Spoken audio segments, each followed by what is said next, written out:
Até Brasília, porque olha só, o ex-presidente Jair Bolsonaro recebeu hoje a visita de Tarcísio de Freitas na Papudinha. A Janaína Camelo acompanhou então essa visita, vai trazer mais detalhes pra gente. Janaína, o governador do estado de São Paulo defendeu, inclusive, a prisão domiciliar humanitária do ex-presidente. Traz mais detalhes sobre o que ele falou após essa visita que aconteceu aí na capital federal.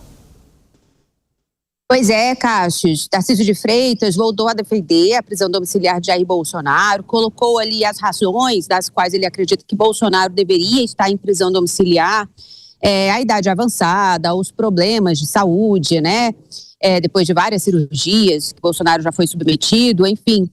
Só lembrando que essa visita de Tarcísio de Freitas foi autorizada pelo ministro Alexandre de Moraes, aconteceu hoje pela manhã, viu, Cassius? A gente separou um trecho desse momento em que Tarcísio de Freitas defende a prisão domiciliar de Jair Bolsonaro, a gente vai ouvir agora. Uma pessoa que tem 70 anos de idade, que sofreu um atentado, que quase morreu, uma pessoa que passou por uma série de cirurgias de abdômen, uma pessoa que tem comorbidades. Então eu defendo e vou continuar defendendo e vou trabalhar isso no que eu puder, que ele possa ir para casa para que ele receba o amparo e os cuidados da sua família. Lembrando, Cassius, que Tarcísio de Freitas já chegou a tratar com ministros aqui no Supremo Tribunal Federal sobre a possibilidade de Jair Bolsonaro ir para a prisão domiciliar, né? Na segunda-feira última agora, ele comentou esse assunto, ele foi perguntado num evento por jornalistas se ele não vê algum problema de estar defendendo publicamente a prisão domiciliar de Jair Bolsonaro, se não vê um problema com relação ao STF. Ele disse que não tem nenhum problema com essa relação com os ministros do STF, que sim considera a prisão de Jair Bolsonaro desproporcional, que ele deveria estar em casa. Cassius. Janaína, segue com a gente, porque o governador também declarou o seu plano para as eleições deste ano, né? Exatamente, ele foi questionado por isso, por jornalistas, logo depois da visita ali, assim que ele saiu da Papudinha, ele reafirmou que vai concorrer à reeleição no estado de São Paulo, disse que tratou isso com Jair Bolsonaro, disse inclusive que já conversa sobre isso com Jair Bolsonaro desde 2023, que a intenção dele sempre foi tentar a reeleição para o governo de São Paulo, disse que é muito grato ao estado de São Paulo, enfim. E aí ele foi questionado por jornalistas sobre se apoia Flávio Bolsonaro, a candidatura de Flávio Bolsonaro à presidência da República. E ele respondeu, a gente vai ouvir um trecho onde ele diz que a intenção dele é se reeleger no estado de São Paulo para ajudar também o candidato da direita à presidência da República, e na sequência ele responde essa questão envolvendo Flávio Bolsonaro. Vamos ouvir. O mesmo que eu tive em 2022. Me eleger em São Paulo e ajudar o nosso candidato presidencial. Mas não tem dúvida, esse assunto não está em discussão, já está consolidado, não tem dúvida com relação a isso, não tem nenhum dissenso com relação a isso. Pois ele responde que não há dúvida, então, do apoio dele a Flávio Bolsonaro. Ele não cita o nome de Flávio Bolsonaro, ele só responde à pergunta dos jornalistas, né? Lembrando, Cassius, também que essa visita que aconteceu hoje a Jair Bolsonaro foi um pedido da defesa do ex-presidente, aliás, que tinha pedido que essa visita acontecesse no último dia 22, foi autorizada a visita por Alexandre de Moraes, mas Tarcísio de Freitas cancelou na véspera, colocando como razão a agenda dele, mas diante de uma pressão ali que nesse encontro com Bolsonaro ele haveria um pedido de Bolsonaro para que ele formalizasse um apoio à candidatura de Flávio Bolsonaro. Cancelou, mas aí essa visita acabou acontecendo hoje, então. Casos. Valeu, Jana. Obrigado pelas informações diretamente de Brasília. E olha só, gente, às vezes, até para a gente conseguir analisar e enriquecer ainda mais esse debate, a gente precisa perceber ou pelo menos prestar muita atenção no que não foi dito, ou pelo menos na intenção da declaração. E Tarcísio de Freitas, governador do estado de São Paulo, falou: é o meu interesse ficar em São Paulo, focar no estado de São Paulo. Ele tem um interesse. E o desejo dele qual é? Essa é a pergunta. A Cássio Miranda, como é que você analisa também? Porque é uma diferença muito grande entre querer e poder. Exatamente.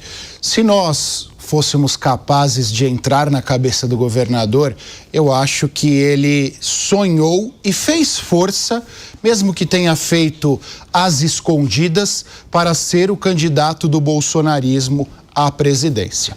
A partir do momento que ele percebeu que a decisão de Bolsonaro por Flávio já estava tomada e nenhum tipo de pressão mudaria esse posicionamento, porque é importante nós fazermos um parênteses aqui. Mercado e Centrão sempre quiseram Tarcísio e fizeram força. Talvez a força que Tarcísio não fez, o Mercado e o Centrão fizeram. Mas quando todos perceberam, especialmente Tarcísio, que não seria ele o candidato à presidência, não sobraram outras alternativas que não sejam concorrer à reeleição no estado de São Paulo, que já está bem pavimentada, e apoiar Flávio Bolsonaro e apoiar de verdade Flávio Bolsonaro.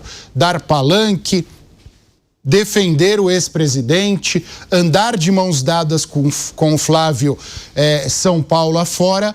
Portanto, o desejo já ficou para trás. O que ele tem agora é o pragmatismo do que o que sobrou é isso, deixa eu me dedicar 100% a isso. Ô, Fábio Piperno, sei que você gosta muito de futebol, então vou fazer também aqui uma analogia, porque o próprio Tarcísio de Freitas falou, eu faço parte do time. Só que nesse time que ele faz parte, Jair Bolsonaro ainda é o capitão? Claro, aliás, é o capitão em tudo, né? Não só no time, como na patente. O fato é o seguinte, aqui nesse programa, Cássio, em momento algum, alguém me viu acreditando nesse conto da carochinha da candidatura a Tarcísio. Tarcísio nunca vai conseguir ser candidato ao presidente, coloquem isso na cabeça. A única possibilidade que ele teria para ser candidato ao presidente em algum momento da vida seria se ele tomasse a iniciativa de romper com o clã Bolsonaro. E ele não tem tamanho político para isso. Porque Tarcísio, de fato, era o candidato do Centrão, o candidato do Mercado, o candidato do Valdemar, que sentou aqui com a gente e falou sobre isso, candidato de Ciro Nogueira. Só faltou combinar com os russos, no caso, os bolsonaros. É óbvio que o presidente Bolsonaro, e eu também já falei muito sobre isso, ele não vai emprestar, não vai alugar, não vai vender capital político para o Tarcísio. Capital político é dele, da família dele, da família filhos, né, da linhagem, enfim, natural. Então, o candidato é algum Bolsonaro, ponto. Tarcísio não tem a menor chance de ser candidato a outra coisa que não seja o governo de São Paulo. E vejam, até outro dia a gente falava aqui sobre personagens estranhos, alheios à política paulista que chegam e emplacam aqui, né? Enfim, Tarcísio é um caso, porque a gente falava isso em função de uma possível candidatura da Simone Tebet. O São Paulo é generoso nisso, né? Por exemplo, São Paulo já acolheu Tarcísio. Lá atrás, por exemplo, o Pita, que veio do Rio de Janeiro para cá e mais tarde se tornou prefeito. Rosângela Moro, né, que é deputada federal por São Paulo, mas foi candidata outro dia a vice-prefeito de Curitiba, que no Brasil tem umas coisas, a lei também tem umas regras interessantes. Então o Tarcísio, veja, ele nem era político e se tornou governador de São Paulo, é muita coisa. Ele não tem histórico ele não tem capilaridade nacional.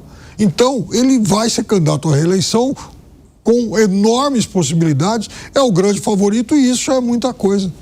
Ô Alangani, Tarcísio de Freitas, candidato a Palácio Planalto, é coisa do passado, página virada? Acho que sim, acho que é página virada. Eu mesmo comprei uma tese de que me parecia plausível à época, de que Tarcísio poderia sair candidato em troca de uma redução de pena acordada ali pelo Centrão para Jair Bolsonaro.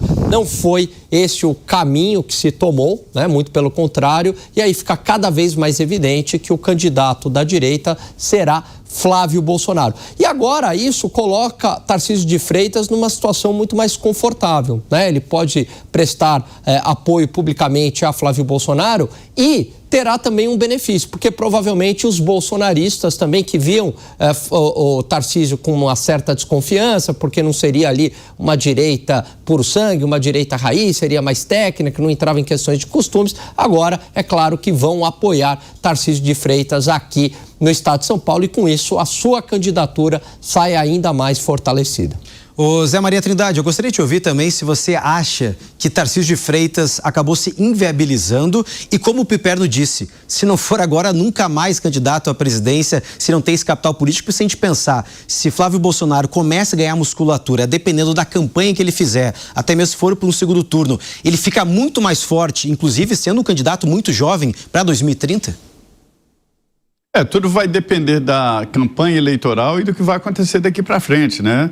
Mas haveria sim o perigo de Tarcísio de Freitas ser o João Dória II, de deixar o governo de São Paulo e ficar de tal forma desgastado que nem voltar para a reeleição poderia, né?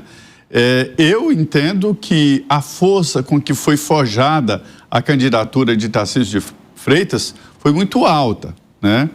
Ele poderia abraçar essa candidatura e fazer como aquele conquistador espanhol que, depois de conquistar uma ilha, queimou os navios, né, as naus, para mostrar aos seus de que não haveria retorno, de que todos teriam que, a partir daquele momento, ficar e ocupar a ilha. Ele teria que ocupar essa candidatura com todas as forças e torná-la irreversível. Isso não foi possível, porque ele, né, não assumiu a candidatura publicamente, essa é a verdade. Ele nunca assumiu a candidatura publicamente. Era tudo bastidor, houve inclusive o início ali de formação do plano de campanha, até escolha de marqueteiro e tudo, já estava tudo sendo articulado, era uma força muito grande política, com vários partidos políticos. Mas com o lançamento da candidatura de Flávio Bolsonaro, num processo que começou lá em Eduardo Bolsonaro, a candidatura dele ficou inviabilizada à presidência da República. Então, há muito que eu digo há mais ou menos um mês, a candidatura do governador de São Paulo à presidência já estava desfeita e não se falava mais nisso. Eu achei muito sensato dele de exatamente anunciar dessa forma, e a gente viu ali que estão aqui em Brasília, estava lá o Carlos Bolsonaro, né? E a família Bolsonaro conversou com o Tarcísio também, além dessa conversa com Jair Bolsonaro, e ele falou, não, vou apoiar o candidato da família, né? Que é o mais competitivo, as pesquisas indicam. Ô Alan Ganin, você acredita que a vida política, pelo menos a tentativa de Tarcísio de Freitas concorrer ao Palácio Planalto ainda não acabou? Tem muita água para rolar embaixo dessa ponte? Talvez nesta eleição acabou. E aí eu vou discordar do Piperno. Eu acredito que ele possa voltar sim à cena política disputando a presidência da República em 2030. É claro que isso depende de uma série de variáveis. Mas, vamos lá. Primeiro, se Flávio Bolsonaro perder a eleição, aí naturalmente Tarcísio para 2030 sairá fortalecido. Se Flávio Bolsonaro ganhar a eleição e fizer um bom governo, já era para o Tarcísio de Freitas. Se Flávio Bolsonaro ganhar e não fazer um bom governo, aí Tarcísio de Freitas... E partindo da premissa também que Tarcísio de Freitas, né, teria que fazer um bom governo, então Flávio Bolsonaro não faz um bom governo, Tarcísio de Freitas faz um bom governo, aí Tarcísio de Freitas teria chances em 2030, porque afinal de contas, também ser governador de São Paulo por 2 vezes é uma baita vitrine.